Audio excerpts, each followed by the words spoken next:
وَإِذْ قَالَتِ الْمَلَائِكَةُ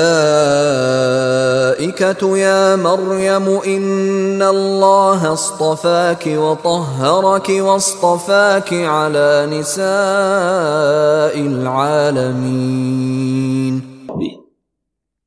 وَإِذْ قَالَتِ الْمَلَائِكَةُ يَا مَرْيَمُ إِنَّ اللَّهَ اصْطَفَاكِ۔ اب دیکھیے یہ حضرت زکریا اور حضرت یحییٰ کا قصہ آ گیا کہ بانجھ بوڑھی عورت کے بطن سے شدید ضعیفی کی عمر میں حضرت زکریا کو اللہ نے یحییٰ جیسا بیٹا دے دیا، تو کیا یہ عام قانون کے مطابق ہے؟ یہ بھی تو معجزہ تھا۔ اسی طریقے سے اس سے ذرا بڑھ کر ایک معجزہ ہے کہ جو حضرت مسیح کا ہے کہ وہاں باپ کا معاملہ نہیں ہے۔ فرمایا وَإِذْ قَالَتِ الْمَلَائِكَةُ يَا مَرْيَمُ، اور یاد کرو جب کہ کہا فرشتوں نے اے مریم إِنَّ اللَّهَ اصْطَفَاكِ وَطَهَّرَكِ وَاصْطَفَاكِ عَلَى نِسَاءِ الْعَالَمِينَ، یقیناً اللہ نے تمہیں چن لیا ہے اور تمہیں خوب پاک کر دیا ہے اور تمہیں چن لیا ہے تمام جہان کی خواتین پر۔